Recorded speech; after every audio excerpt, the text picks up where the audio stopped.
can't be asked. Lateness is greatness. I can't be bothered. Like I'm not. I'm very bad at doing happy, energetic intros when we don't win because W settings only and whatnot. But here we are. Do you know what's really mad? Welcome everybody. Obviously, my man Dami just arrived, so I'll just do a quick 5 minutes before I add him in. But big up to all you guys, Thanos in the chat. Tap in Tobes, you're a dickhead. Oh man. I Test Merchant, KM. I'm sure George is here. Hustle the Doy season, the usuals. I mean, thank you so much for joining me once again. I'm kind of shocked. I'm not gonna lie because I really expected us to create chances, but I expected us to win. I'm not gonna lie. I'm very surprised. I thought Leeds were the perfect team for us to come up against in terms of playing into our hands, and we didn't take advantage of the chances that we created as per usual. Let me just get up the stats here. And obviously Mendy really is the only bright spark from the game because obviously he continues to keep racking up clean sheets, continue to charge for the Golden Glove.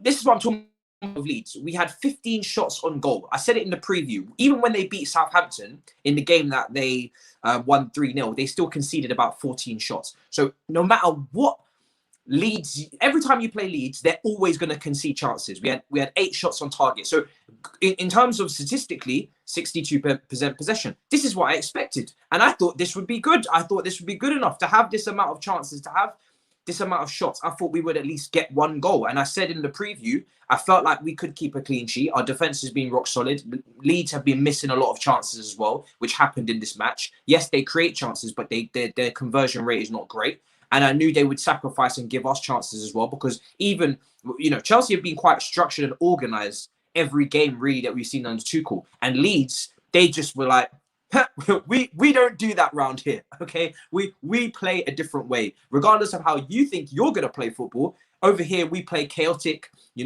kick and rush football. And you're gonna play how we want to play the game. And that's what happened. First half, end to end, kick and rush, open game. Everybody's hitting the bar. It's freakish. It's mad. But we kept the clean sheet. So I thought we'd nick a goal here because everybody nicks a goal against Leeds, right? And Leeds don't draw games. They've only drawn 2 games all season before this. But it is Chelsea. And Chelsea do things differently. So we're going to be talking a lot about the attack.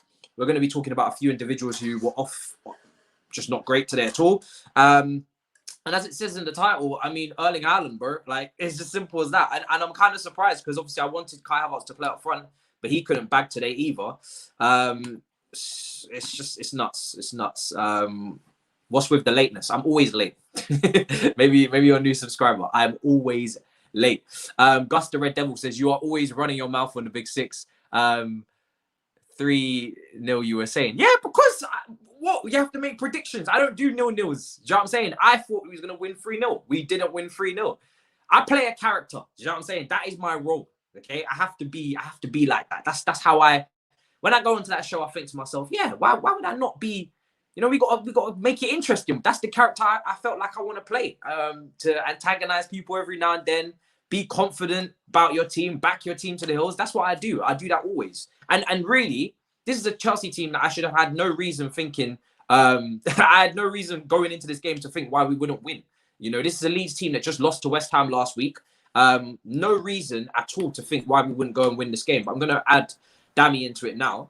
And I'm still going to bring Chest to Big Six. So if you don't like it, that's your problem, innit? I'm going to still bring Chest. Because at the end of the day, this is a team under Tuchel that have been beating the big teams. They're unbeaten. I expected us to win this game. I am absolutely shocked. And partly with the lineup, which we'll get onto, but I'm absolutely shocked that we didn't win this game. Shocked. It was set up perfectly for us, Danny. What do you have to say?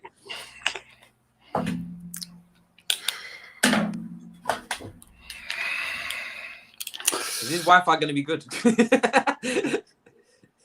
Bro, do you know what I did throughout the game, yeah? Do you know what I was doing throughout the game? I was reading my Kindle, fam. You understand? I was reading books during that game, fam. We messed up massively. Massively, fam. What on earth was that, bruv? Literally, fam. I wasn't even going to do nothing for content, fam, but people were begging me and tagging the whole thing, bruv. I had to change my glasses 6 times. What's wrong with you, man? We could have capitalized. This was the weekend. West Ham and Man United were going up against each other. Capitalization. We messed it up, bruv. Out there playing some dreadful football today. We came down to Bielsa's level, fam, and stunk up the entire shop, fam. I could smell the foul air all the way from Leeds, fam, from where I am. I could smell the air. Can you imagine, Matisse? That was one of the most boring games I've seen all season. I would disagree. I don't think it was boring. I don't think it was boring. It was very... No.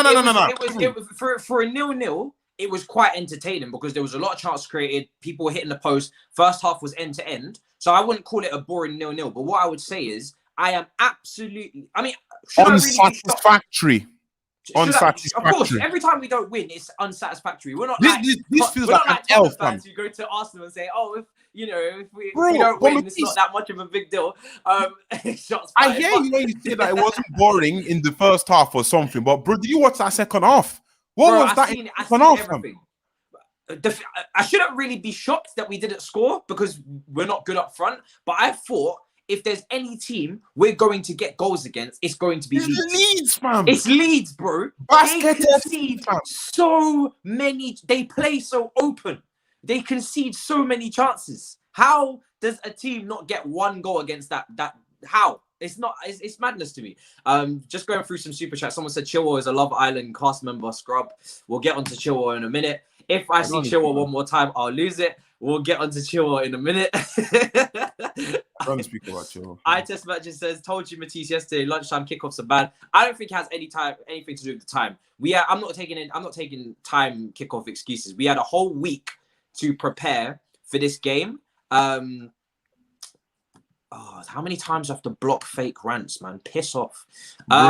He's everywhere. Jesus Christ, you guys are so bored at home, man. Go and get some love. Anyway, I feel like we had a whole week. We played Monday, right? And then we had, 6 days. So we had a long time to prepare for this game. So I won't really take any excuses about kickoff or about the pitch or about anything. I'm not interested in it.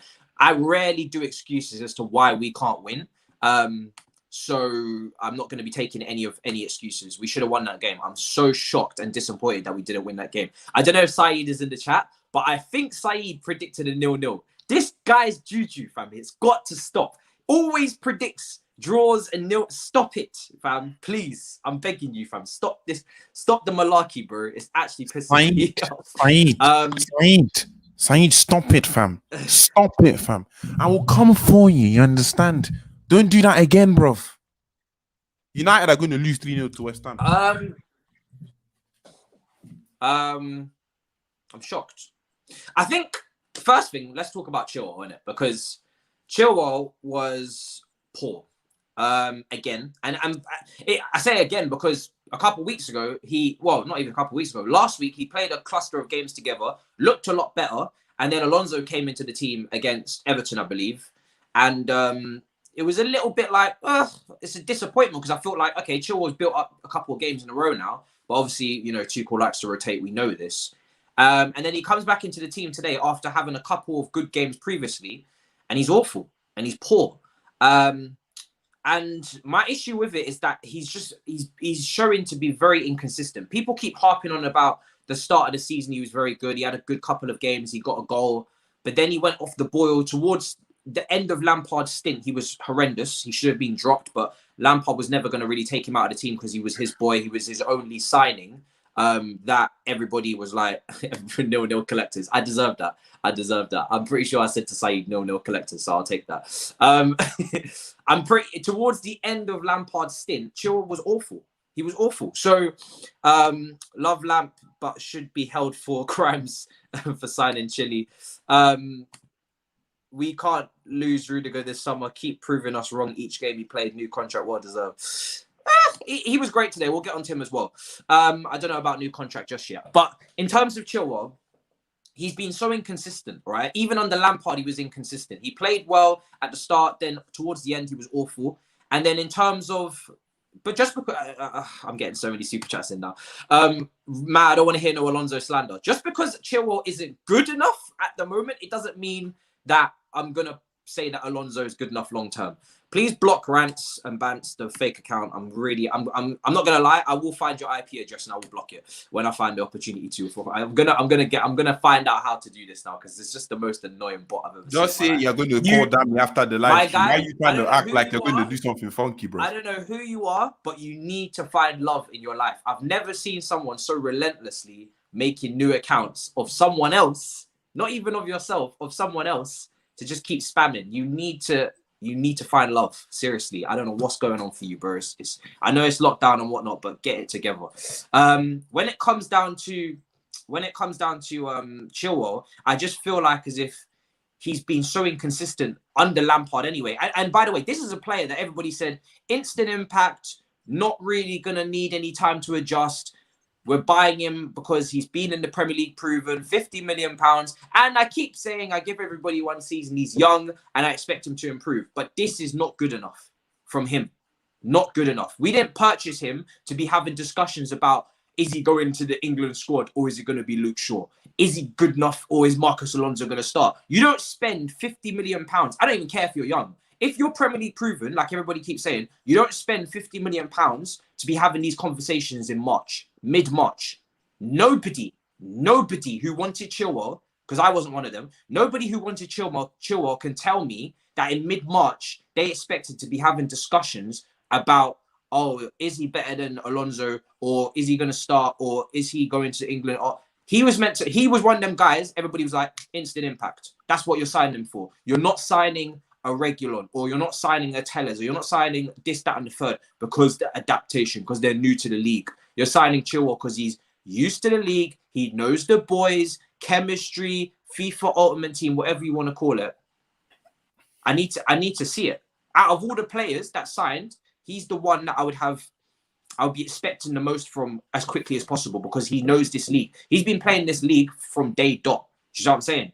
That's my issue. I mean, what did you make of his performance? What did I make of Ben Chilwell's performance? Is that a serious question, Matisse? Genuinely speaking. Yes. Bro, yes, honestly, God. Ben Chilwell, once again, we spoke about this youth, fam. We spoke about this youth. I had 60k views on his head. The videos, in fact, you know what? I will retweet that video back onto the timeline so I can remind people about this whole Ben Chilwell thing. You had Leicester fans happy that their player was leaving. Had people say, but the question is, you people are saying he's not that bad. You're overreacting. Let me tell you something. Let me tell you something, Thomas. Yeah. But at the end of the day, for me, Dami, isn't that bad? Is that what we paid for? Someone that's my point, bro. Alonso isn't that bad. Emerson isn't that bad. Is that what we paid for? Isn't that bad? Is that what we paid for? That's my point, bro. We didn't spend 50 odd million on the left back that was like Matisse said, he was meant to come into the shop and do something immediately, fam. Same thing with Hakim Ziyech, fam. All you might need to stop defending these brothers to the hill because I don't understand it. I fully don't understand it. Chilwell today was below standard. There were points where there was a cross that he could have put in sometime during the game that I was expecting him to just whip in straight in. Man came in and he paused on the thing. He stopped, fam. I don't know what he thought he was trying to do. I don't know if he saw a stop sign or he saw some stop lights and things went red and he couldn't do it no more. But man paused. Everybody, all the Leeds defenders came back. Everybody was back in there to defend. Man is so slow right now. And right now, this was one of the players where we're like, you know what? Instant impact, instant effectiveness, instant gratification. This is a war crime, this signing, honestly speaking. Because honestly, which was a war crime? Ben Chilwell, fam. What on earth is this? Leicester fans were happy that this guy was leaving. Have you ever seen that, Matisse? How many times did you see that? People say reactionary. I don't think you know my take on Chilwell originally for you to be telling me reactionary. That means you're telling me that I rated him highly in the first place. Every single rival fan I've spoken to, whether it be Tottenham fans in a combined 11 talking about Reguilon, whether it be Arsenal fans talking about Tierney, I have always said that I rate their fullbacks a bit higher than ours. When you guys wanted to do up comparisons about Chilwell being the best left back in the league with Robertson and disrespecting Robertson at Liverpool, I didn't agree with you. I didn't hop on that trend.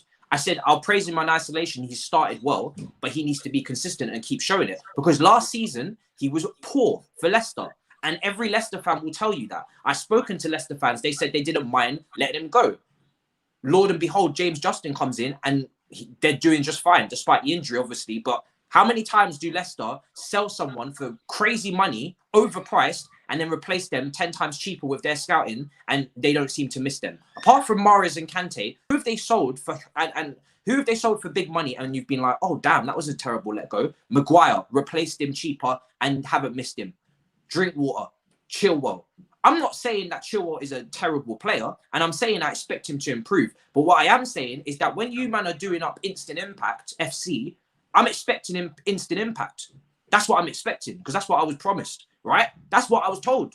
That is why we shelled out 50 million on someone in this league for instant impact. That is why at the end of the day, when he came in, literally my stance on Ben Chilwell has not really changed. It hasn't changed. It has not changed ever since we came out with the whole situation about Chilwell. I told you I wanted other left backs. People called me crazy. They said trust Lampard and whatnot. And let me get this very straight here. If Chilwell comes around and starts performing next season and whatnot, I'll be happy, fam. Let's not even get it twisted, because that's a lot of money to spend. This is not one of them ones where you just bite the bullet and keep it moving. Mine is 23 years old and whatnot, and it costs 50 million pounds. That's a lot of money. So it's not something you can just move on. It's not like another one. I was going to use yes as an example, but at the end of the day, we need him to start performing well. But like Matisse said, halfway through March, and you're still fighting with Alonso, fam.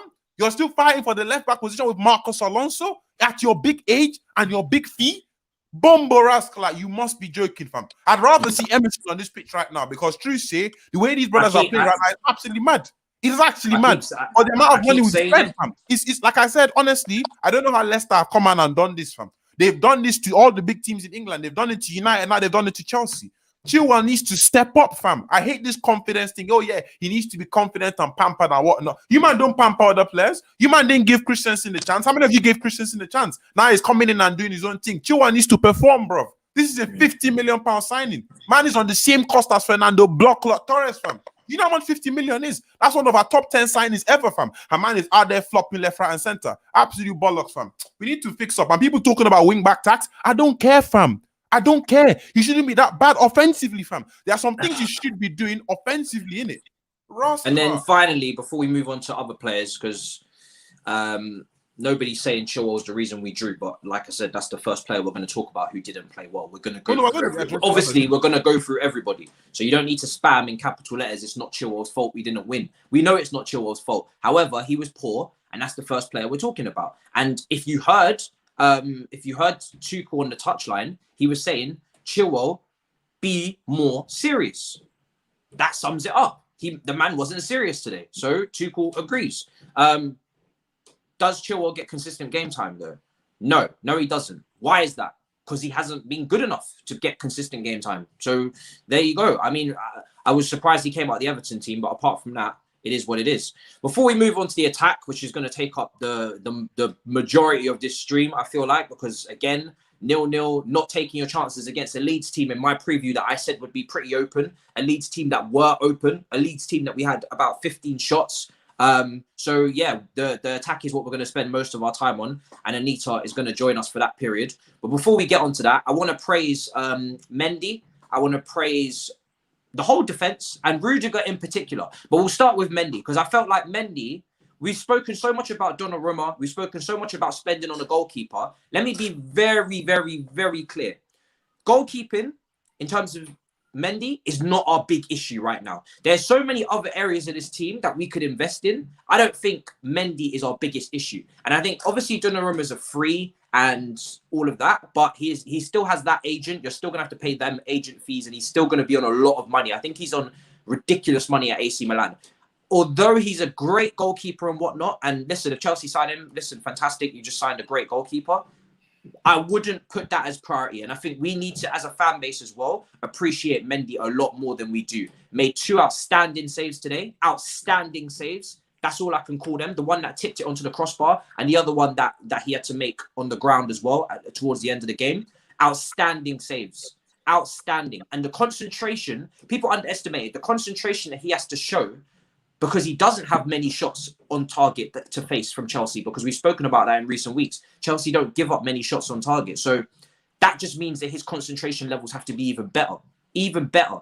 So for me, I have to give massive credit to him. He's chasing the Golden Glove in the Premier League. He has the most clean sheets in the Champions League. Those are not stats to be... they're not stats for us to be looking at, turning a blind eye to. And I think again, I speak about it, when a team that has spent so much money on goalkeepers, I think we need to appreciate when we've actually found one that does their job. He might not be flashy. He might give you a heart attack at times with the ball. But even still, we need to appreciate just how good he's been for us, despite not really knowing who he was last season. Nobody really knew who he was until Petr Cech recommended him. So for me, you got to give him massive credit there. Anita's in the building. Big up. Obviously, to continue the praise as well. I mean, Anita, who would you praise from this game before we get on to giving stick to the attackers? Oh, okay. You haven't done that yet. Thank you for waiting for me till we get to that. Mendy had a couple good saves, I guess. No, I'm joking. He had a couple saves. It was really good. Rudiger was quite good. Made a few clearances. I think our best defender today was Pulisic, if I'm being honest with you. Nothing going forward, but gave a lot going back. But I'm not going to say nothing. I'm just waiting till we get there. But hey, Mendy gets. You know what? Sorry to cut you off. Please, I want you to address your boy Chilwell, Ching for Chilwell and whatnot. Hold on. This is gonna look like a Chilwell slander fest if we continue to talk about this guy anymore. No, because we need to talk about Pulisic. Please, I needed to address Chilwell first. Give me your honest opinion on what Chilwell's performance was today. I'd like to hear that. He was ass. Yeah, he was rubbish. I'm telling you, he was rubbish. I had high hopes for him, but I've told you guys this wing back role, it is not for him. It's not for my guy. He's suffering. He's struggling. I don't know what it is, man. He was rubbish today. That's fair enough. And now tell me about Pulisic. What did he offer today? I'm going to divert the conversation on. There we go. Because I'm not going to have this just turn into a slander fest of our favorite players. But because let's talk about the defense, right? Rudiger, massive header in that first, I think it was in the first half, diving header where he just literally, I thought he was brilliant today. I can't lie. The whole defense was brilliant as per usual. But we did concede a few more shots than we usually do. But again, a clean sheet, Mendy. I mean, what would be your take on Mendy? I think we've spoken about the back three a lot, but Mendy in particular, we've been linked with goalkeepers, for a few weeks. Donnarumma, everybody knows he's available on a free. But do you feel like, I personally feel like Mendy's underappreciated, Anita, because going for Golden Glove in European and domestically, keeping clean sheets, making big saves at critical moments as well. So serious highlight reel for him today in terms of the camera shots. Beautiful. I mean, what do you make of it? I think, a lot of people give Mendy some stick because of how good our defense has been and how good our defense was when we started the season as well. A lot of people were saying that, is Mendy even that much ahead of Kepa, blah, blah, blah, blah. Whatever, in my opinion, Mendy is miles better than Kepa, and I don't know where these rumors even started from that Mendy was a poor man's Kepa and stuff like that. I think he's a world-class goalkeeper, not yet, but he has world-class coaches that are coaching him at the moment, and I feel like he's been progressing ever since September. I've only seen him get better and better and better, and today was proof of it. Today, if we had our other goalkeeper, Kepa, in goal today, we would have conceded at least maybe 2 or 3. He made some absolutely sensational saves, and I feel like people just need to give him his flowers. He is going for the Golden Glove, innit? He's going for that this season, and if he does get it, then it's something that Roman Abramovich will need to look at. Do we need to invest our money into a new goalkeeper? Do we actually need Donnarumma as well? If we don't need him, and if we're happy with Mendy, I wouldn't be mad with Mendy staying our number one. I think we do need to give him a lot more praise than he is given. I agree. I think, you know what it is, yeah? I think this attack is, once again, because that's what we got to move on to, right? This attack is really, I feel like it's potentially going to cost us because we are trying everything, right? We've tried players in different positions. We've tried players in different roles. We've tried different combinations. Nothing seems to get goals out of this team consistently. And I feel like Premier League-wise, this is 2 points dropped 100%. This is an opportunity missed. Again, I said it in the preview. We need to win this game. Everybody's talking about Atletico. This game is massive because, again, until we have cemented ourselves in that top 4 comfortably, We don't want to get to a situation at the end of the season where we're, scratching our heads looking for points, and we've got a very difficult last 4 games, and we're just 1 or 2 points ahead of 5th place, and we're getting into squeaky bum time, and then we're trying to manage multiple competitions. I'm trying to see us get this job done a little bit more efficiently this year. That's the progress from making it from the year before. Because last year, we just made it on the final day. I'd like us to make it a little bit more comfortable this time.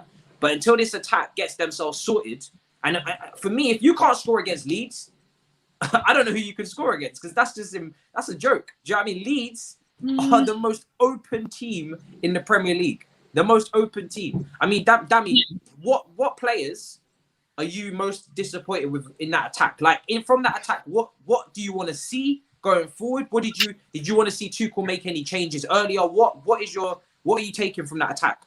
What do I want to see? I want to see goals. Because we don't have goals right now. Do you know where I'm coming from? I don't even know. The thing is, with this attack here, a lot of people on the team, I've come to the conclusion that overall the whole thing was poor, fam. People telling me that Pulisic made chances and created the most chances. He still was underwhelming. People were telling me that Hakim Ziyech had a good game because he put in a few excellent crosses. He was underwhelming. Kai Havertz, I'm a big fan of Kai Havertz at the end of the day. You understand? He done his thing and he was very effective up front in terms of holding up play and all of that. But it was still underwhelming. Mason Mount, we all love Mason Mount, and he does his thing, brings a lot of energy to the pitch, took a few shots, underwhelming. It was all underwhelming, fam. I don't know how everybody are trying to pick out the best attacker from a game where we didn't score against Leeds. This was the game I predicted 3-0. I said we were going to beat them 3-0. We're going to score 3+ goals. That's what I was expecting, and we didn't see that. These guys were non-existent. Let me not even address Timo Werner, because he came on and I called social services, fam, because we couldn't find him anywhere. It was frustrating. So when people come onto the TL and tell me, oh, how can you drag this person and not drag that one? They were all not good enough, fam. Some were worse than others as well. Look at Hakim Ziyech, the man that was meant to come in, the man, the myth, the legend. You understand? There was, I forgot, the wizard. Coming in from Ajax, coming in to do his thing, going to look very good, going to be very effective from the beginning. It was underwhelming. How can you watch that game and tell me Hakim Ziyech delivered enough on the pitch? Everybody was bad.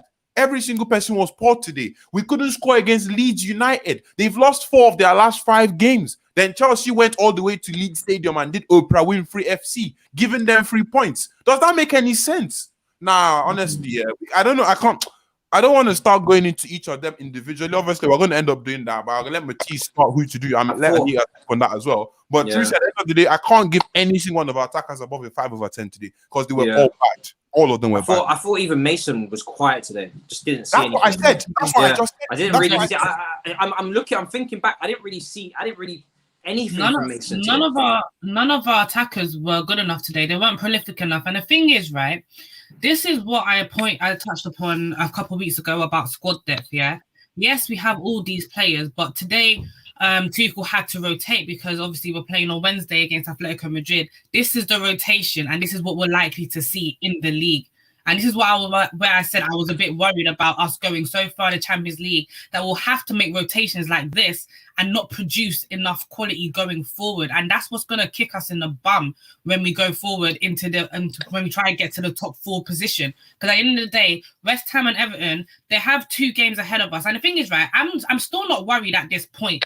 Yeah, so maybe a couple games down the line, if we're still not winning games, cool, then I'll be worried. But I'm still not worried at this point because I've seen West Ham's run. West Ham, they've got United tomorrow, and they've got Arsenal after, then Wolves, then Leicester. You know, that's a hard run for West Ham. So I do expect them to drop some points there. Everton as well, I expect them to drop some points along their run. But at the same time, if we are going to go far in the Champions League, we are going to go far in the Champions League because we've got 1 step into the quarterfinals. It's a worry because of our squad depth. We've got so much talent, but where the individual brilliance is lacking, it is a huge problem, and it's a cause of concern because at the same time, they're all not gelling together. Mason Mount, Kai Havertz, Ziyech, and who was even the last one? Pulisic, sorry, that was not intentional, by the way. And Pulisic, they have no chemistry. There is no chemistry. They don't. And you cannot fix that to get a top 4 position. We can't focus on that. We've got to keep it Callum, we've got to keep it Mason, and we've got to keep it Werner and Havertz. That's how we've got to keep it. I thought as well, someone said he's disappointed in Tuchel. I feel like he started Pulisic and Ziyech because of fan media pressure. both were whacked today. I don't think he started them because of fan or media pressure. There wasn't really that much pressure to start with, in my opinion. Pulisic, I think any pressure is way blown out of proportion. I didn't even feel it was that deep, to be honest, on social media. I feel like people are just looking for things and digging for things that aren't really there. Yes, there's been a couple of links away, but this is not the if you're talking about fan media pressure, talk about Hudson-Odoi under Sarri, you know. Hudson-Odoi under Lampard. That's pressure. That's a man that's mentioned in every press conference, every single week. Fans are getting on your back. There's that's pressure. Pulisic, nothing this week in comparison to what you're talking about. And Ziyech, I don't think anybody in terms of the fan base really had him in their starting 11s. Now, first of all, on Ziyech, I feel like he's a player that can produce moments of madness, right? With that killer ball. And he did it a couple times in that second half where I think he found, might have been Havertz potentially, I'm not sure. He found someone in that second half with that killer ball. And then I was like, sat up a little bit. But just in general play, there's not enough coming from him.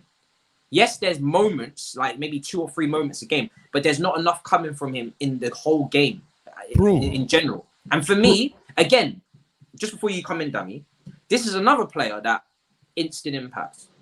This is another player that instant impact.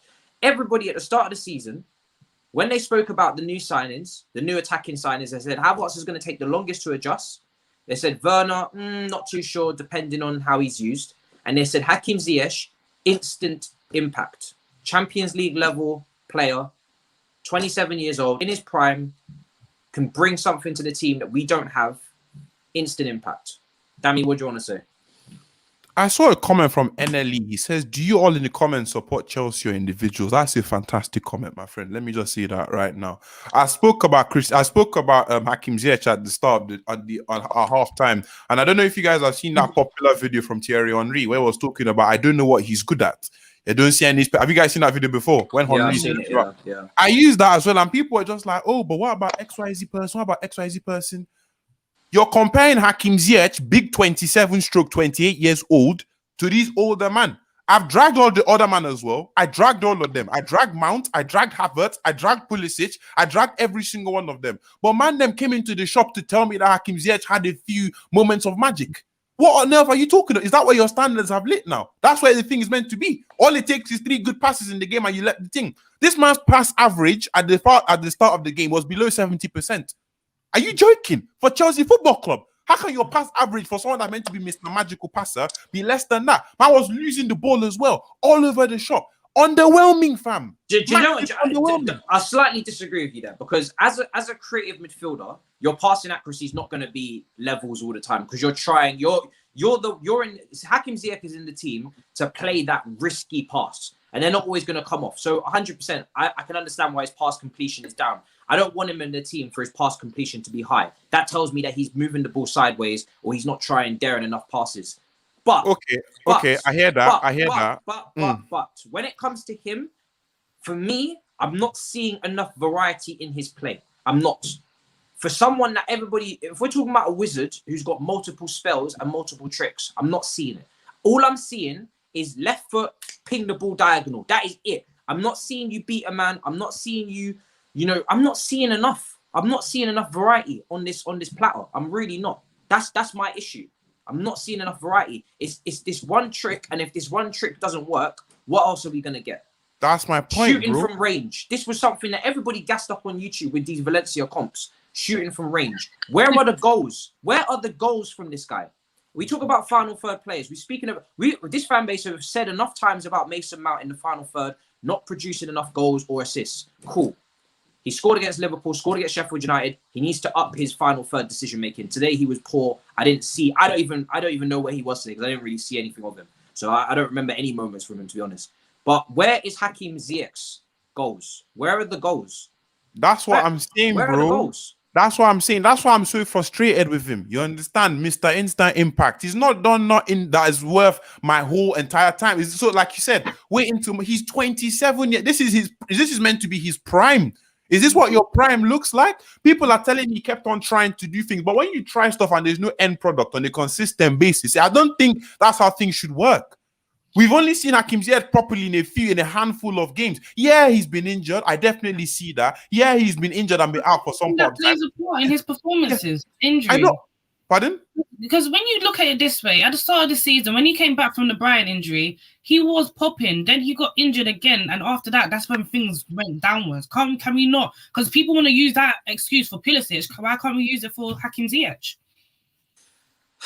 When it comes, Pulisic was poor today. Pulisic was at right wing back. I don't like that position for him, to be honest. I don't think that's where he's at his Pulisic best. has been poor for weeks. Let's not even. Yeah, he's been poor. Yeah, 100%. He's been poor. Everyone's using this injury thing. Hakim Ziyech hasn't been himself since his injury, but no one wants to remember that. Everyone wants to get that. I've said that, but the thing is, it's still at the end of the day, it's still underwhelming from all. Listen, that's what I'm saying. They're all underwhelming, innit? But there are levels to this thing. There are very much levels to this thing. At the end of the day, yeah, Pulisic gets injured, Hakim Ziyech gets injured. I've acknowledged that. I have acknowledged that. But Ziyech is meant to be Mr. More experienced and bounce back quicker type thing. He's meant to be the one that's doing a lot more stuff. Literally, he's a one-trick Premier League longer.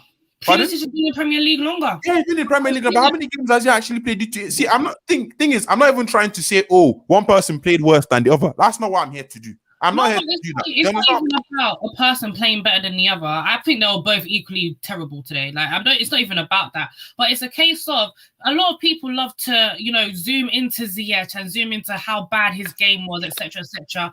But they forget the injury side. But when we do it for Pulisic, we always remember, but Pulisic has had injuries on injuries, so this is probably why it's probably affecting his game. Let's give Ziyech the same respect and let's give him another season. If in the next season, of course, we're going to give him another season, 100%. And I just don't think. Do you know the slander against Ziyech? I get it. He's frustrating to watch at the moment, but let's not forget that small period where he was the only one in our team that was giving us excitement. Let's not forget it.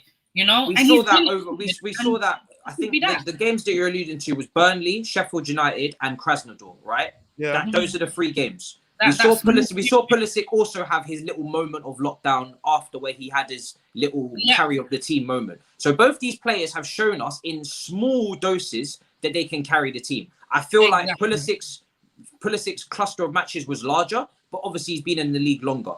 Ziyech is 27, Pulisic is 22. So there's a lot of variables at play here. But the overall point for me that I want to get onto is that because of Ziyech's type of player, in terms of he is the one player on the team that can do something that nobody else in this team can do. And watching him at Ajax, his personality is to take control of games. His personality is to have the most touches. His personality is to be the go-to guy. Pulisic throughout his career, I can't really say the same. Dortmund, was he the go-to guy at Dortmund? No. Chelsea, apart from that little spell, was he the go-to guy? Not really. Of course not. That's not really been his thing for me. And he looks like as if he again. I've said it even on Twitter. I wouldn't have started Pulisic. I didn't have him in my previous starting 11 either, because for me this was a must-win game, and I don't really want to see players right now. I know we've got the Atletico game, but I would have preferred to see Callum Hudson-Odoi us try and maybe win this game early on and then bring on the likes of Pulisic and Ziyech. But I think next season for both players, if I'm being fair, is going to be a massive season, and they've both got to prove themselves, because otherwise we've seen the links. They're both at risk of probably going, because at the end of next season, if they don't perform, because I think Ziyech was someone that you invested very little on and you could get that money back very easily. And if he doesn't fit in the system, there's always this thing with Ziyech. Can he play with Kai Havertz? Because they both drift into similar zones. And then the thing that I didn't like was that when you put Pulisic on top of that at right wing back, that whole right hand side just had no balance to me, because Pulisic was making those runs inside because he wants to come inside the pitch. He always, when he's on the right, he always wants to come inside with his dribbling. He's not really as much like Callum Hudson-Odoi in terms of just being on that byline. He always wants to come inside. He had a few dribbles inside. That's Ziyech's area to create. And then Havertz playing up top, he's always going to drift onto that right-hand side as well because he's left-footed. Just became such a crowded space. And like you said earlier, a crowded space with no chemistry whatsoever. And do you know what, right? Even banter aside and like slander aside, I do blame Tuchel for that because when I saw that Pulisic might be playing right wing back, I thought there's going to be a cluster in the middle and these lot are not going to have any chemistry to get past in that final third. And that's exactly what happened. Tuchel should have probably sussed that out a bit earlier and made the changes a lot earlier. You see, bringing on Reece James, smart move, fair enough, but he should have done that a lot earlier or maybe kept Pulisic on and bought off just Ziyech, in my opinion. I don't know.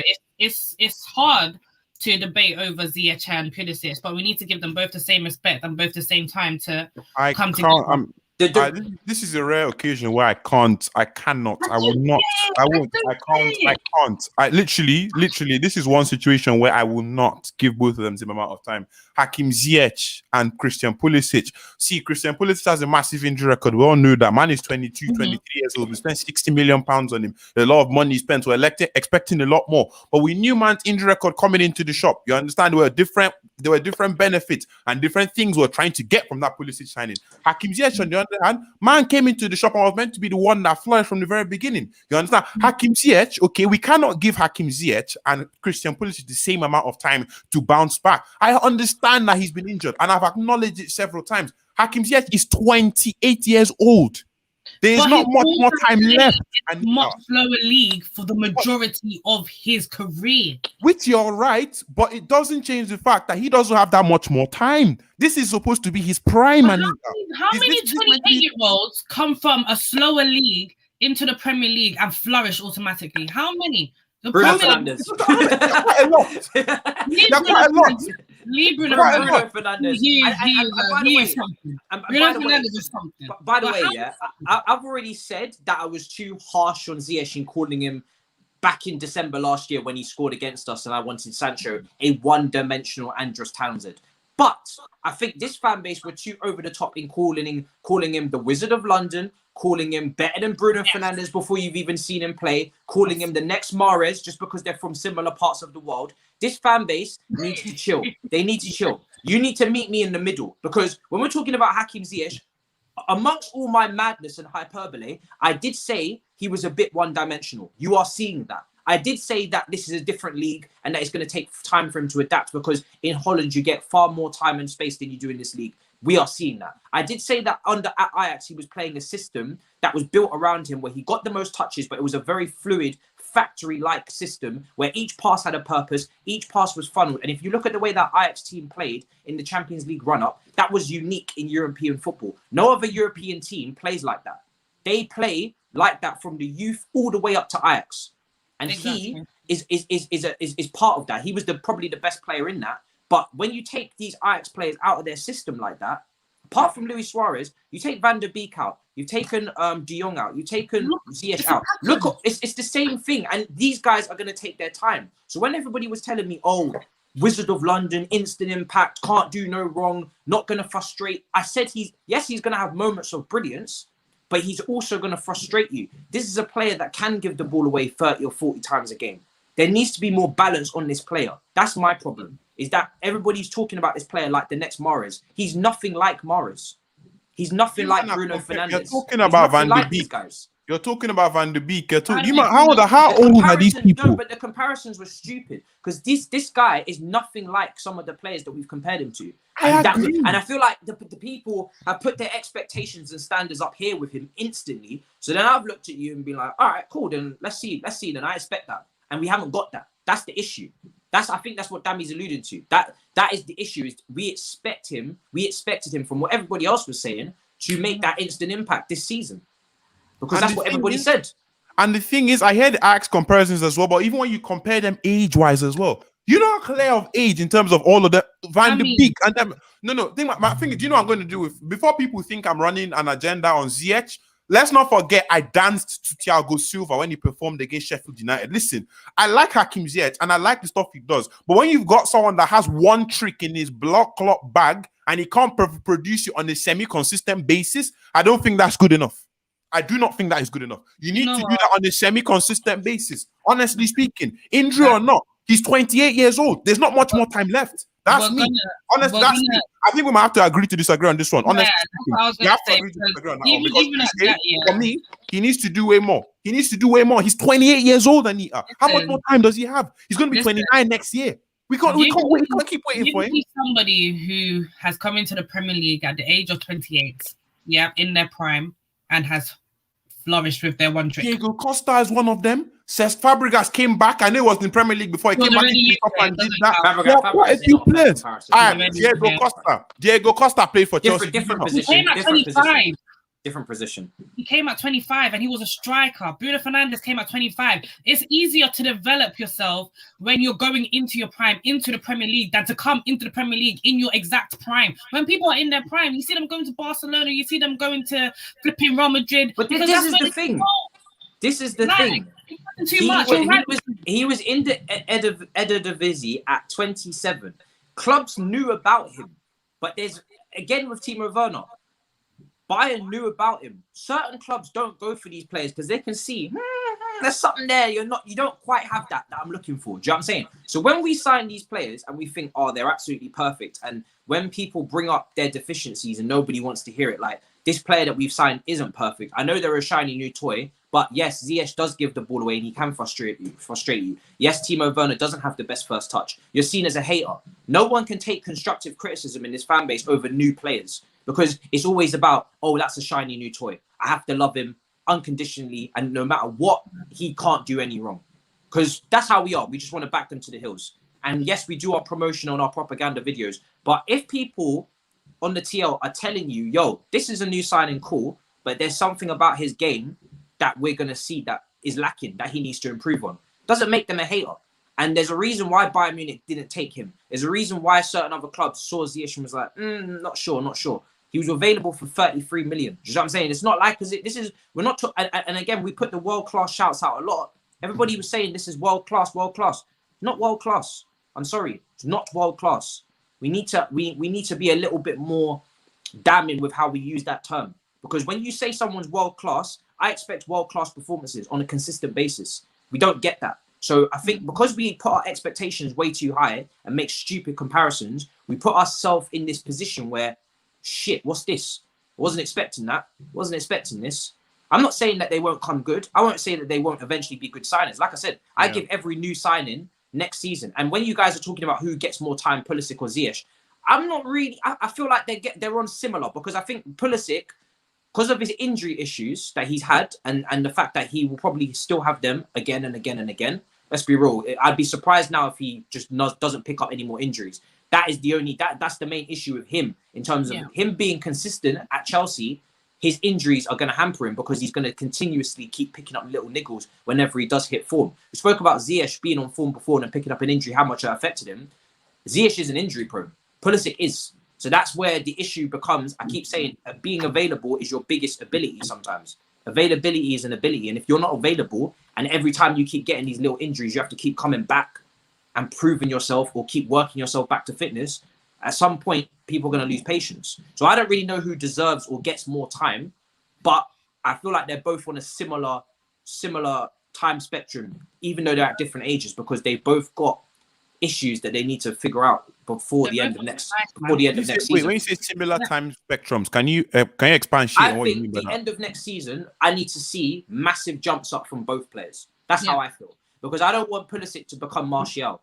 I rate Pulisic so highly in terms of his talent, but I'm not going to sit here if he's been here 3, 4, 5 years and we're not getting the consistency. I know his talent, I know his ability, but we have to get consistency. We have to. And obviously he's young, but Mason Mount, the way that Mason Mount was awful today, but the improvement that we've seen overall from the potential player of the year, I need to see that from the other youngsters. Ziyech, next season, I need to see, we're cool. First season, cool, you're doing your thing, you're not getting the league, you're slow, adapting, cool. Next season, I need to see output. That's what we need to see. Do you know what I'm saying? All I'm going to say about this whole Hakim Ziyech situation is people touted him as Mr. I'm going to be off the court, going to do our thing and start off afresh. He hasn't done that. Let me just put it like that. He has not done it. That's what it is. I'm not resting. Super chat. Anita said rest. Anita, you have. Let me not say it too much. I rested. You rest. Man said rest. You don't want to come forth I can't lie. year. what happens if Liverpool wins UCL and and Tottenham wins Europa? Fourth is a real problem if those two are outside the top four. I agree. This is why I don't strive for top four and I don't celebrate top four. For me, we need to finish as high as we mathematically can, which is second. So we need to aim for that, which is why today was a must win. So Rodrigo says Pulisic didn't play right when we played a flat four. I think we played a back three, but per usual in the back three, the right winger always adventures further forward, maybe. So that's how I would see it. But Chilwell did get forward as well quite a bit. So we didn't play a back four, in my opinion, from what I could see. ITS Merchant says front three next season: Hudson-Odoi, Haaland, Rafinha. Don't be so silly. We're not going to sign Rafinha from Leeds or Neto. Again, I don't think I don't think continuously buying new signings is the way forward. I can legislate for why we need to sign Erling Haaland, but I still don't believe. No. Everybody's screaming Sancho. But if I'm telling you honestly, we're not going to sign Erling Haaland and Sancho in the same window. And if I'm telling you honestly, are you doubting Don Roman? No, do you want to put money on it right now? How much? Do you want to put money on it? How much are we putting? £100. Do you know what we're gonna do? Let's do this instead. If you this wrong, why are you deviating? Because I am pushing the limits. I'm pushing the limits. £100 sterling coins from the Queen's Majesty. Arab. We will not sign Erling Haaland and Sancho. I want to go to Dubai. In it. The Burj Al Arab, fam. You understand? Let's do that, fam. A room, one night. What? One night at the Burj Al Arab, fam. One night at the 7-star hotel in Dubai. What do you mean? Am I taking you on a date? I've got a girlfriend. What are you talking about? No, not you. Not for you. You pay for my room, innit? Oh, I pay for your room in Dubai. That's the room. That is how confident I am. I pay for your room in Dubai. So hold on. I can't lie. I'm actually hold on. I can't lie. I'm actually waffling. Let me speak. I'm waffling for entertainment purposes. I have to slow down. I have to slow down. I don't need to listen to you, bro. So Sancho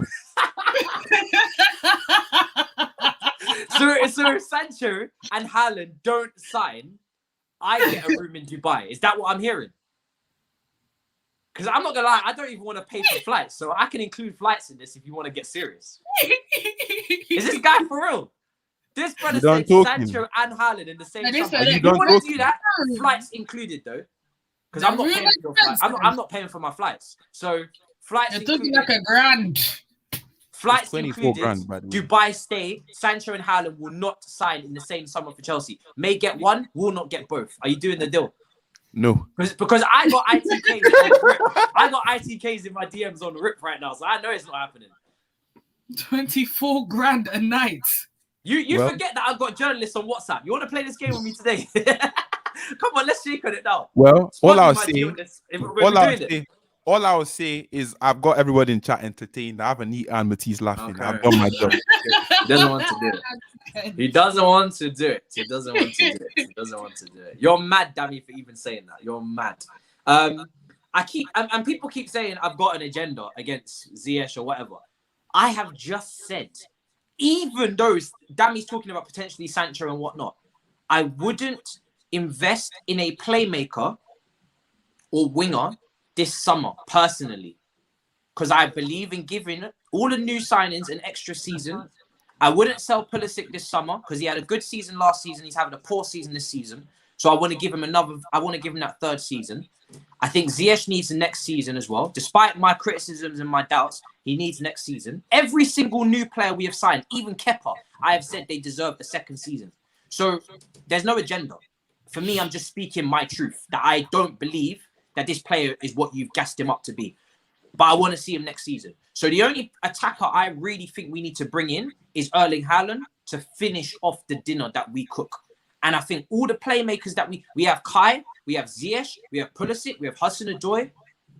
Other fan bases must be looking at us thinking, how the hell do you brothers want to spend on another winger, on another playmaker? You signed Pulisic first season under Frank.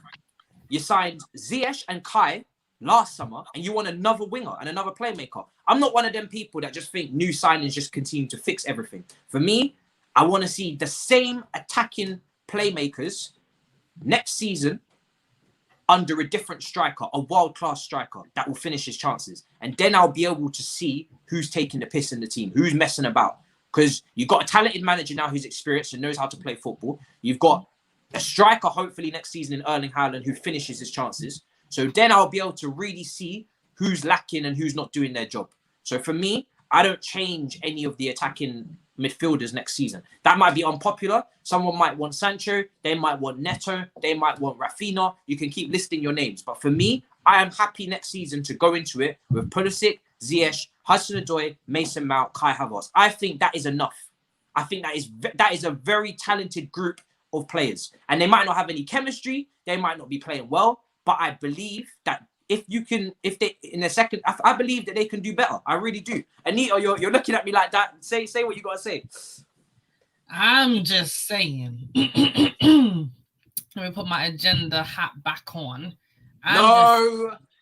Lord have mercy. If someone does have to go for us to get a Sancho Haaland double, and it has to be Pulisic, I wouldn't mind. It would not happen in a million years. I understand that, but I don't think that will happen. I don't think that's realistic. Yeah. So I understand you saying that if we get rid of Pulisic and bring in a Sancho and a Haaland, cool. But for me, that's too FIFA-like. I don't think that's going to happen. And like Dami said, and Pulisic was a very big investment from a commercial standpoint and from a playing standpoint. They shelled out 62 million, I think it was, or 58 million on a young American attacking midfielder who they believe has high potential. So I don't believe that they're going to be so quick to sell him this summer. That's why I feel like next season, I think everybody's at least got until next season, because you don't spend the amount of money you look at Kepa.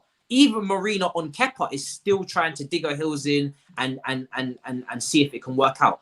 Hence the game that he got under Tuchel, right? So I don't believe that Pulisic is going to be sold this summer, and I don't even believe that it's possible to do a Sancho and Haaland double deal anyway. I really don't. I think that's just asking for too much.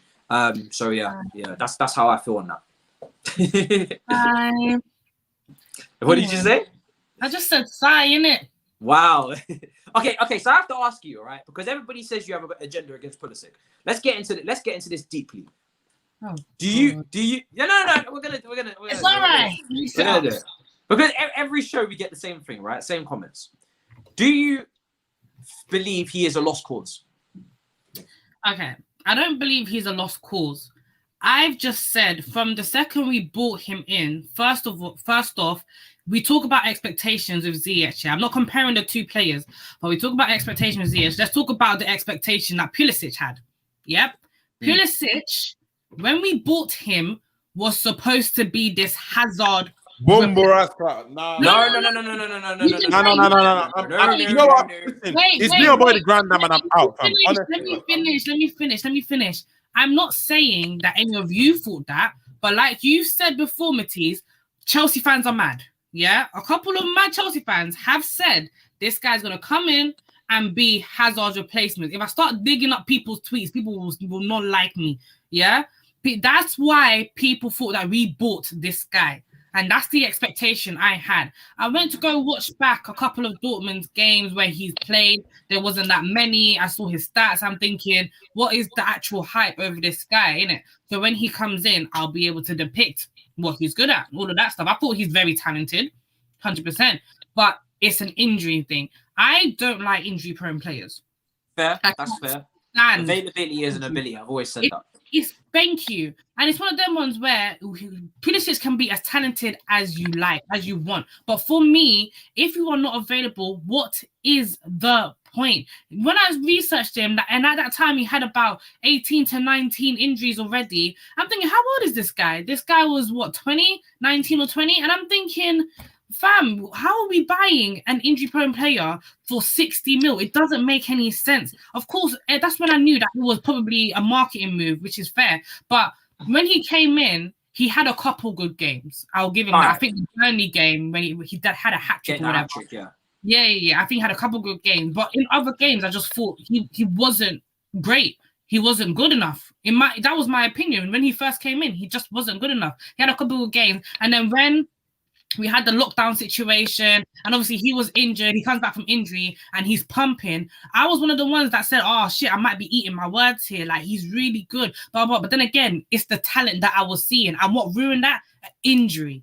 I don't like injury-prone players. He's very talented, and I will never take that away from him, but he is not available. And when he comes back from injury, he needs time to adjust. If he had come back from injury and we didn't have that period where we had lockdown and where he could actually train himself up, would he have been the same player that we saw? Would we have seen all of that against Liverpool? I don't think so. All right, so let me jump in, because I think he proved himself last season, right? I think he proved why people were so excited about him. He's shown that ability. Look at his stats. You talk about stats at Dortmund. Look at his stats at Chelsea last season, right? Look at the minutes played and look at the stats that he put up. On top of that, in terms of the Hazard comparisons, I think from after. More than half his stats came from after the lockdown. Just saying. Yeah, but he didn't play much before the lockdown. If you remember, Lampard wasn't. He had injuries, 100%. Lampard didn't use him much as well. Remember, Lampard was very slow to put him into the team last season as well. On top of that, I think in terms of the Hazard comparisons, that was more media-driven than from this fan base. I think the fans certainly said he had Hazard-type influence after the lockdown because he was literally carrying the attack, which he was. That Man City game at home, that Liverpool game away, that FA Cup game before he got injured in the final. He was unbelievable. He was unbelievable. Listen, after the restart, 100%. But he wasn't signed to replace Hazard. Hazard can't be replaced. Hazard is that type of player that you sign multiple players. That is what this attack is about. This attack is about having balance. This attack is about, okay, there's no actual clinical out-and-out goal scorer, but one day Kai will score. The next day Ziyech will score a screamer. The next day Pulisic will score. The next day Hazard. It's meant to be spread out. The attacking output and workload is meant to be spread out across these young attackers. And the only issue we're having right now is that it's not being spread because nobody's scoring. Nobody's taking responsibility like Pulisic was after lockdown. If everybody was taking that level of responsibility, we'd have no problems. But they're not. You know, the responsibility in Pulisic's head right now should be, I need to get a goal. The responsibility in Ziyech's head right now should be, I need to get a goal for this team. Same with all of the players up front, but it's not there. So I wouldn't put all of the pressure in terms of Hazard on him because that would be unfair. He's not going to be Hazard right now. At least. That was the pressure. You got to understand that was the pressures that I was seeing. Yeah, those were the pressures that I was seeing. And bearing in mind, I'm not gonna lie, I wasn't even on like this YouTube thing this time last year. I won't even lie to you guys. So obviously, when we did sign him, I wasn't really on this YouTube scene. From what I saw on Twitter, from what I saw from the media, he was in to replace Hazard. But even putting that aside, I still saw his talent, and I still thought, all right, cool, like this could be. You know, this could be a potential someone that can reach almost the heights that Hazard reached in the season. Cool. But for me, it was very underwhelming. 1. 2, his injuries are a problem. It is so bad. It is so bad. And we need to address it. Like, it's one of them ones where if you have a constantly injured player who has all the talent in the world and you are preserving them, just because they have all the talent in the world, but they only play like 10, they only start 10 games a season. Is that good enough? It is not good enough. You can be as talented as you want to be. That is fair, but it shouldn't be our problem to now fix you, especially if you're an injury. No, it shouldn't be. Especially if you're an injury-prone player. If you're an injury-prone player and we're using loads of resources to fix you and it doesn't bang in the end, what then? What now? If it doesn't bang in the end, what now? At the moment, we are lacking goals. Pulisic is not contributing to getting us any goals. So why not not even just get rid of him, just sell him off. Like, I don't even want to say get rid of him because that's just... If I'm to defend him today, he was not playing in a position to get goals. Hold on. I can only hear at one time. Hold on, one sec. So you're willing to cut your losses on Christian Pulisic, but then you're willing to give Hakim Ziyech some more time because he's been injured. Christian Pulisic is 22 years old. Is that what we're running? But the thing is, the key here as well, just to add, Pulisic has shown what he can do in this league. Ziyech has not yet. That's the key as well. That's very important. No. We've all agreed that he has in that short period of time. Pulisic does. Burnley, Sheffield United, and Krasnodar. I'm not gonna lie. He did it for long. That is not enough. It's not. It's not enough, fair enough. But to have a couple of games out of Pulisic out of the 2 years he's been here, what? Ziyech has been here for almost a year, by the way. Let me just put that. He hasn't been here for a year yet, though. He's been here for almost a year. That's how I should put that out there. Let me just put that there. Pulisic He started padding against last place Sheffield United. You understand? Bottom of the table, near bottom of the table, Burnley, and then Krasnodar. I thought Krasnodar was a spell, fam. I thought Hakim Ziyech was good. I thought that was one of his spells for his magical mystical. Krasnodar, start padding against Krasnodar, then Sheffield United, bottom of the league, fam. They've been sacked. Chris Wilder got sacked. No. That's the thing. The thing is, even if it's Ziyech that goes, I couldn't give a heck. But for me, Ziyech isn't even an out-and-out winger anyway. Pulisic is. And if you bring in someone for Sancho, for Pulisic, I will not be mad. That's actually not a bad shout. I would rather have Sancho in my team than Christian Pulisic. I didn't disagree with that. Matisse, I don't think you disagree with that, do you? I don't disagree with that. I don't disagree with it, but it's not going to happen. It's not going to happen. I do not see Ziyech as a right winger. He's not a winger. Our winger is Pulisic. So where do you? Okay, so tell me. Okay, because a lot of people are saying, I've said it earlier as well. We spoke about Kai Havertz. We spoke about Pulisic playing right wing back. By the way, in terms of goals, Pulisic from right wing back, that wasn't his role today to get goals. That's the first thing. A right-footed right wing back is not going to get goals. In that first half, I thought he was good. He had quite a few balls that went across the box that weren't taken advantage of. Second half, he dipped. I test Merchant says the hype around Pulisic pisses me off. I test Merchant because you and Anita seem to agree quite a lot. If you're going to say when I need you to give me more detail. Like, I don't know what the max amount of characters are on a super chat, but when you talk about, because I test Merchant has not rated Pulisic for a while now, a long time in my chat. I can see that. I need you to give me detail as to why you don't rate him. I need substance. Before I can get into it, I need substance. But in terms of Pulisic today, his role wasn't to get goals. But it's not even about today. Like I said earlier, I blame Thomas Tuchel for it because I just feel like, fam, you're putting this guy who likes to be direct to goal as a wing back. Like, it's not going to work out. I said that earlier. Fine, cool. I am with I Test Merchant here, yeah, because I just feel like the way we are slating Ziyech, yeah, if we have another lockdown, God forbid, if we have another lockdown, Ziyech comes back and then Ziyech does exactly what Pulisic does, what then? I mean, it's a hypothetical. We're not going to have it's a hypothetical, but what then? Like, it's the same thing. It's going to be the same cycle over again. He's 22 years old. I'm not saying... I don't care how old Pulisic is. Sancho's what, 20? I don't give a heck. I don't care. I'm not saying to sell Ziyech. That's what I want to make very clear. I'm not saying to sell him. So if he performs, keep everyone for another season. I get that. If he performs, then fantastic. That's what I need him to do. I need him to perform. Mm-hmm. I need him to perform. I have to ask you, okay, so how do we get the best out of Hakim Ziyech then?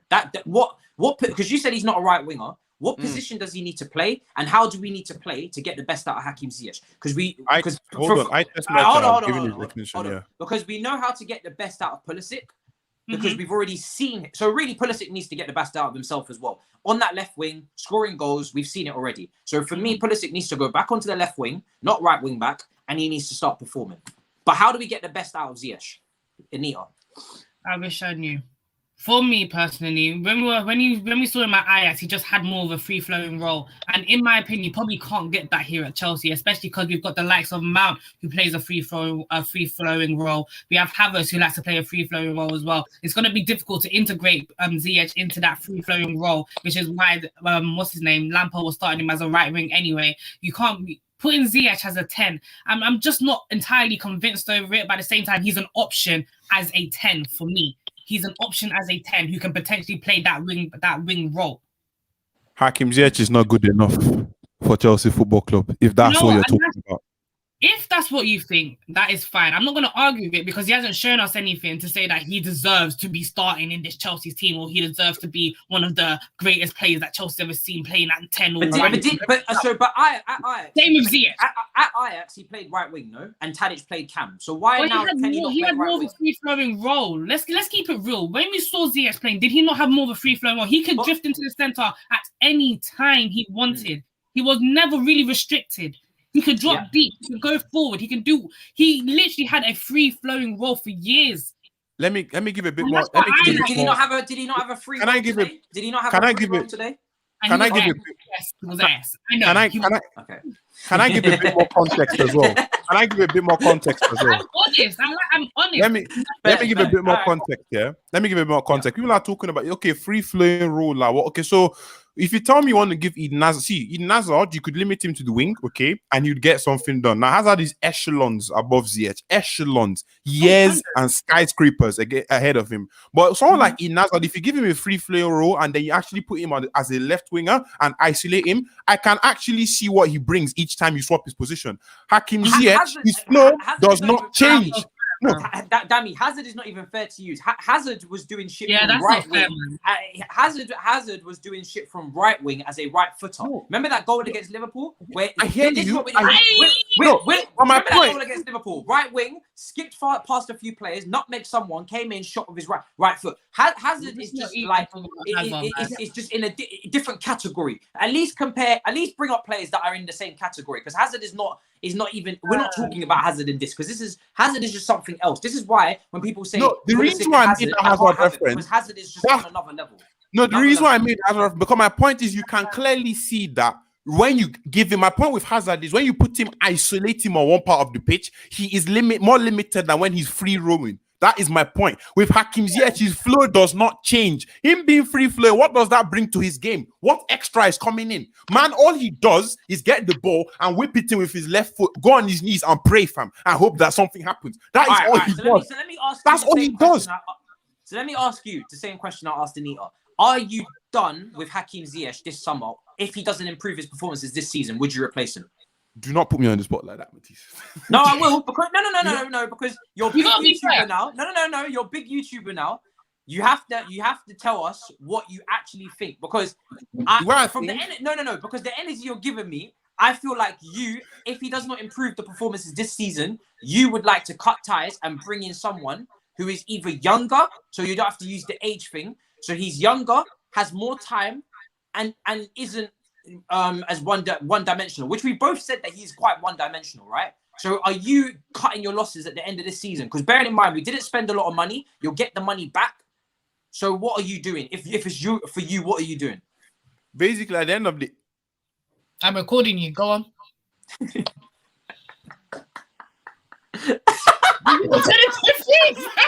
Yo, oh my God, Anita, you're hilarious. This stream has been funny, fam.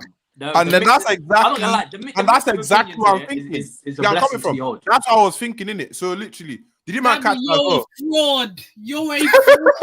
You are a fraud. So Dami, what would you do? Say it with your chest. What would you do? With my chest, honestly speaking, and then I don't even give a damn if people disagree with me on this one. For me personally, Hakim Ziyech, okay, at this big age, you should be doing so much more. You understand? You should be doing way more. For me, if we had to cut, I understand giving people time to be able to get shit done. Let's give him the one season. Wait, hold on. If you want to give him till next season, that's all well and good. But this guy right now is massively underwhelming. And if we could cut our losses this summer, it's highly unlikely, because apart from me giving my opinion, I also need to talk about a situation that is quite unlikely. It's highly unlikely, but if we could cut our losses this summer, I would be cutting it. Because Hakim Ziyech, okay, is occupying the same sort of spaces that Kai Havertz is occupying. And I'd rather give those chances to Kai Havertz. I'd rather give those chances to Callum Upton-Odoi. I'd rather give those chances to Mason Mount. Because like Anita was saying, free-flowing football and whatnot and free roam. That's what you like to do.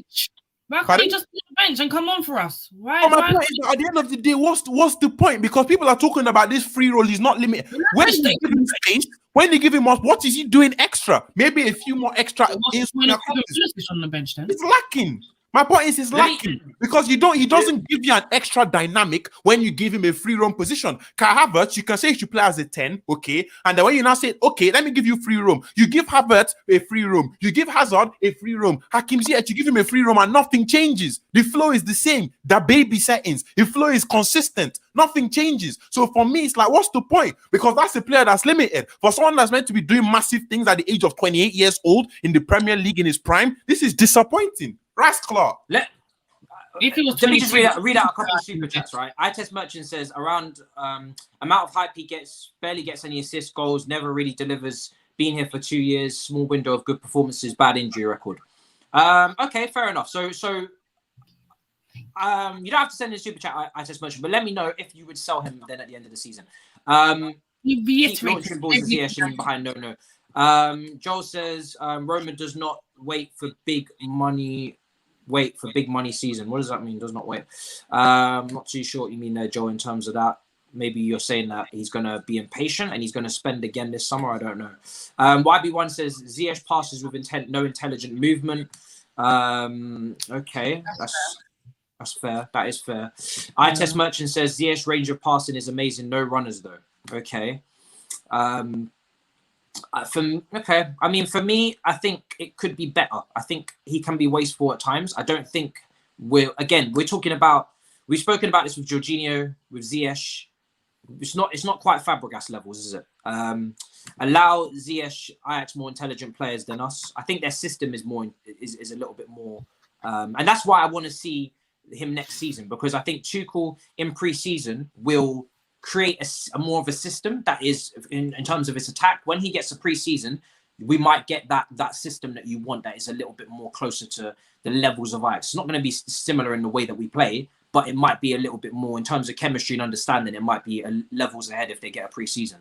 I think let's move on to Timo Werner, because I think I'm going to have to rename the title of the show to Christian Pulisic and Hakim Ziyech debate. But Timo Werner, right? He obviously came on.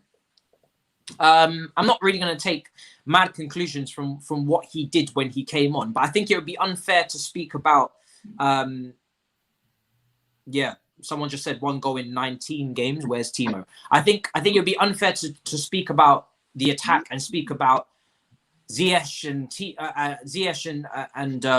Pulisic for as long as we have and not mention Timo Werner, right? This is a guy that was brought in to score goals, right? I love his commitment and work rate off the ball, on the ball. I love the intensity. I love the fact that he's been making those runs in behind. But anybody here got concerns about his finishing? Because even at Leipzig, it was quite inconsistent in terms of the conversion rate. And, Premier League, you may not get as many chances as you do in the Bundesliga. We've seen the high line and whatnot. And again, what the thing is with Timo Werner is that he was signed and we're bringing in another striker, right? Is anybody got any concerns about whether he can play with an Erling Haaland if we sign him? Because I'm very interested to see I know his best position now, which is just behind the forward, but I'm very interested to see if he fits in as well on a consistent basis. Because you look at the likes of Hakim Ziyech and we speak about confusion with Kai Havertz in terms of position, and does he really fit into the team on a consistent basis? Timo is kind of a similar situation where he's a striker at the end of the day. He's meant to be getting the goals. And if we have to bring in an out-and-out striker, there's only been a few times where I've seen Anelka, Drogba work together. Well, a lot of the time at Chelsea, it's very rare that I see a striking partnership actually work. Drogba and Torres didn't work. Who else? Drogba and Anelka did. Yeah, Drogba and Anelka is really the only one that I can think of that actually worked. Yeah. Every other strike partnership kind of failed. So anybody got any concerns about that? Anybody? I don't know. For me, right, I've kind of taken this striker position away from Timo. It's so sad, but I don't think Timo can be a striker in the Premier League. I don't think it's going to work for him. So if he has to play off Erling Haaland, I think they could link up very well, because I see the way Erling Haaland and Sancho plays. Yes, Sancho and Timo Werner are completely different players. 100%. I know that. I do watch football. But at the same time, when it comes to link-up play, I think his link-up with Werner could be potentially quite beautiful to see. But at the same time, we just need to, put aside Timo Werner being our striker, because he's just not the striker anymore. It's sad, man, but I've just come to terms with it. He's not a striker. He's a left forward, left inside forward, whatever. I don't know. I mean, right from his time at Leipzig as well, he had someone that was up front to help him out. You understand? Yeah. And all these chances that he's missing right now, I keep telling people, notice Timo Werner, He played better against Liverpool. Why is that? Because they're not on low block settings consistently. All the other games that we played and where he scored his goal, most of Timo Werner's goals this season have been against teams that let him run and use his actual abilities to the maximum of his capabilities, innit? So at the end of the day, getting someone like Erling Haaland into the squad, I don't think Timo Werner can be bang on in the middle, one on his own striker. Because true say, I tweeted about Kai Havertz hold-up play today. It's better than Timo's, fam. And we all thought that Havertz was meant to be this weak, little, scrawny boy. And he's out there holding off defenders. His link-up play was always going to be levels. It was always good, didn't it? It was always good. So you get my point. So at the end of the day, I'd like to see maybe like a Havertz and Werner potentially do something like that along the lines. Do what Havertz did with Timo Werner against a team that's going to be a lot of that. But true say, Timo Werner moving forward, once again, since we're giving all the new signings time, Ziyech included, we might as well give Timo that time as well to see what happens next year. But true say, at the end of the day, I think we'll still need to go out and sign an actual striker for Timo to play off. Because one thing I can promise you is that the club want him to succeed. Because Marina is tired of taking L's. She keeps on taking financial L's. Okay. Yeah.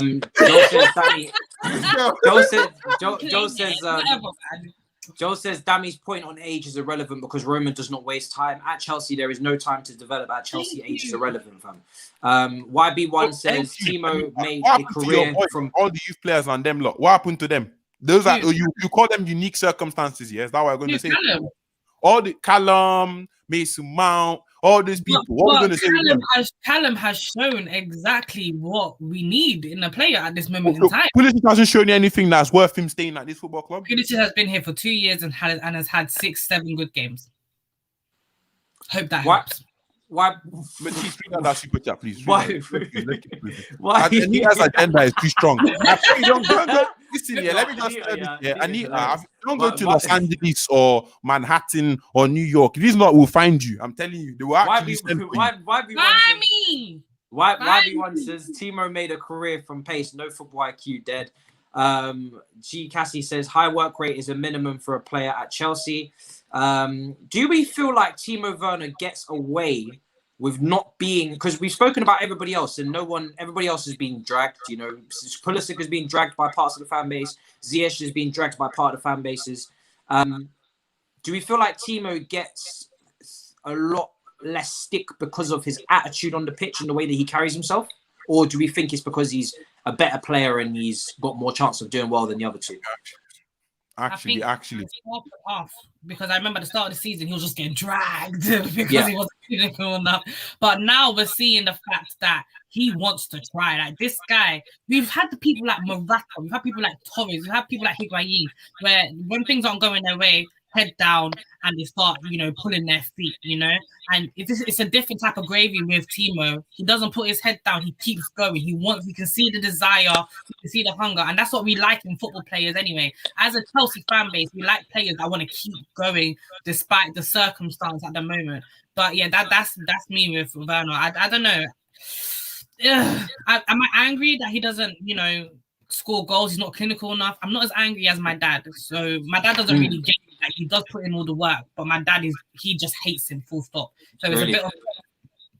I do believe in his mentality. That's the one thing I will say. I think I can see that his mentality is really it's not like old strikers that we've had that their head drops when they're not scoring, and he keeps getting himself in the right position. So I have to believe at some point he's going to score. Do you know what I mean? His movement is good. What do you want to? Someone in the comments just said, Anita is mad. I'm so sorry. Anita is mad. Pulisic is one of the best wingers in the Prem when fit. Cancelo said the other day that Pulisic is the hardest player he's faced. The key word, when fit. Yeah? Stop making my agenda about things that it's not meant to be. Yeah? He's never fit. That's the problem. I mean, you just said he's only had 7 good games, didn't he? Yeah, because he's never been fit. I'm just saying, you know, I didn't really say too much. Was he fit? Yeah. No. Has he been fit this season? Yeah. Rodrigo Rogers says you guys. Me and you. Me and you. Rodrigo Rogers says you guys. You lot expect us to win every 2 games. Overreacting much. Can I address that? No. I mean, do you know what? Yeah. Let me go into the league table. I want us to win every game. I want us to win every game, but I don't expect us to win every game. There's a difference.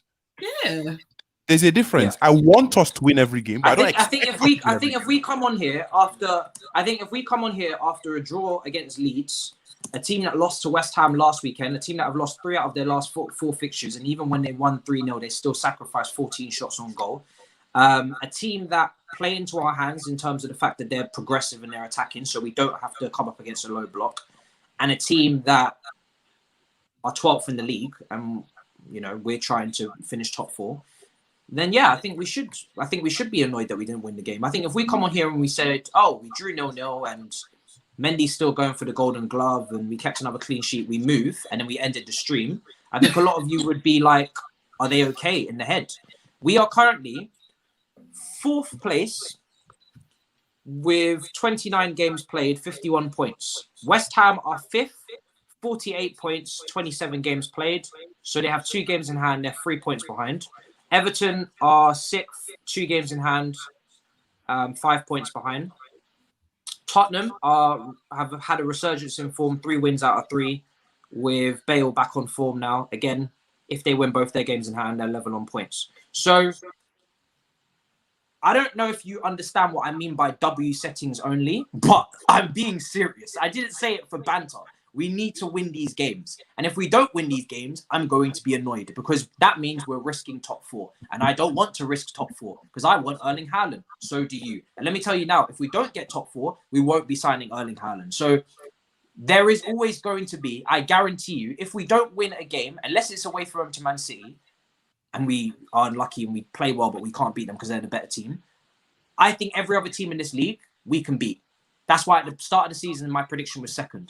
Outside Man City, I think every team in this league is beatable. So if we don't beat them, and it's not because of some juju ref decision, and we didn't dominate the game completely, and unless we get shafted, I'm going to bring energy as to questions as to why we didn't win, and I'm going to be annoyed. And that's what you should expect, because standards, do you know what I'm saying? We are trying to finish top 4. Tuchel is doing an amazing job, and I think the final third is costing him, and I'm not happy with it. So yeah, that's basically it. I mean, if you don't mind finishing outside the top 4, then that's on you. But it's not like we're comfortably in there. If we were 2nd, like 9 points clear of top 4, and we drew against Leeds, I'd be like, whatever. We move on to the next game. But we are not. We are playing catch up from our earlier in the season's joke man settings that we were on, and now we need to get into the top 4. So we need to win games. So when we go for a run. When we go for a run of winning games against difficult teams, I really want us to keep the consistency and beat the smaller teams, because otherwise you're undoing your hard work. I felt like that after the Southampton draw. You've just beaten, who was it that we played? I think we beat Tottenham away, and then we drew Southampton. I said to myself, come on, man. You've just balanced it out.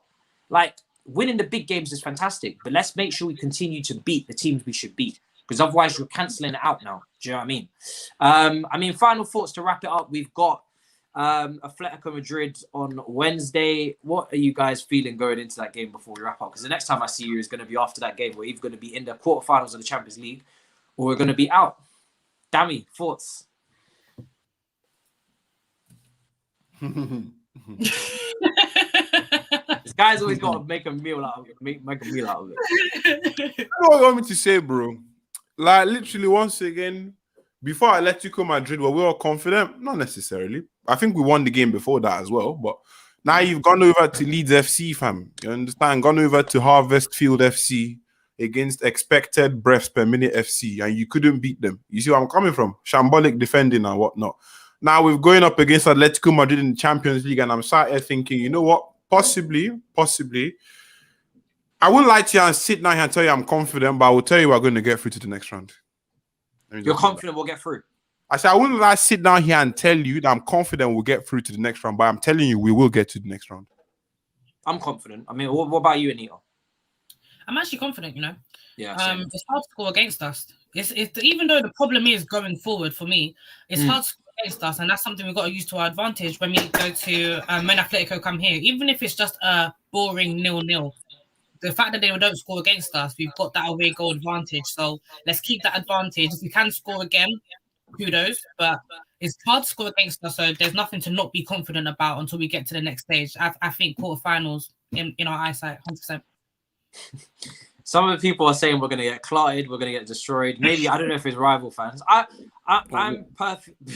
Someone said, screw top 4, go all out for Champions League. That's not Hey. That's not What else to broke our backs in the Champions League? Absolutely, yeah. That's not how it works. And dismantle us. That's not how it works.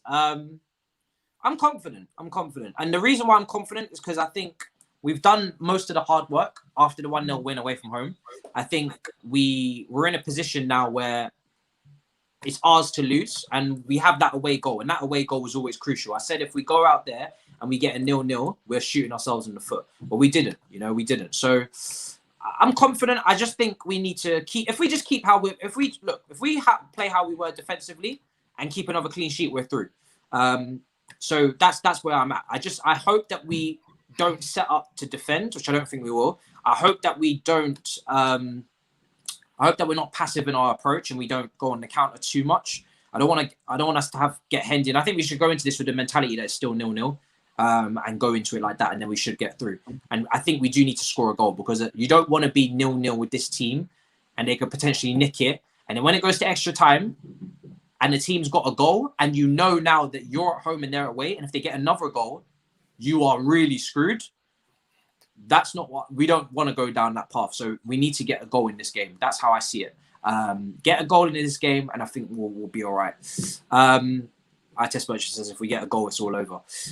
Get through a Champions League and FA Cup, 9 points next 3 league. I've said it already on I don't know what channel it was on. Maybe Big Six. No, it wasn't Big Six. What channel was it on? Actually, it was on my channel. Preview, and I had this game included, but cool. Next 3 games, 9 points. If you look at our next 3 games, they're winnable games. I think West Brom's in there, Brighton's in there, and someone else. We need to win those games. And then you go to, I think, West Ham away or something like that. So next 3 games, we need 9 points. Make sure you guys subscribe to Dami. Link is going in the chat right now. Make sure you go and subscribe. Take this brother to, what's the next milestone, bro? 4K you're aiming for? 5,000. 5,000. Right. I don't know if we'll be able to get that now. What do you want from this stream? From this stream. I need 1 more to get to. No, hold on. I need 11 more to get 3.5. If you brothers can't get him 11 more subscribers, then I don't know what the hell you're doing. Anita, let them know where to find you, girl. You can find me at FLWN_ on Twitter and Instagram, at Gold Diggers UK for ladies, please, for my girls. I've been seeing a couple of mandem sending us some inappropriate DMs. Please, it's a safe space for women. Also, Football Terrace, where I host a Chelsea show occasionally. But yeah, that's where you can find me. Dami, anything you got coming up on the channel you want to let them know about? Oh yes, please. I just put out a video. I put out a video just before I hopped on Matisse's stream. Very, very compact thing. You understand? A lot of reference to chicken breasts and on seasoning and all of that. So I think that's quite funny. So you can just get the good vibes from that. And tomorrow we'll have another live stream.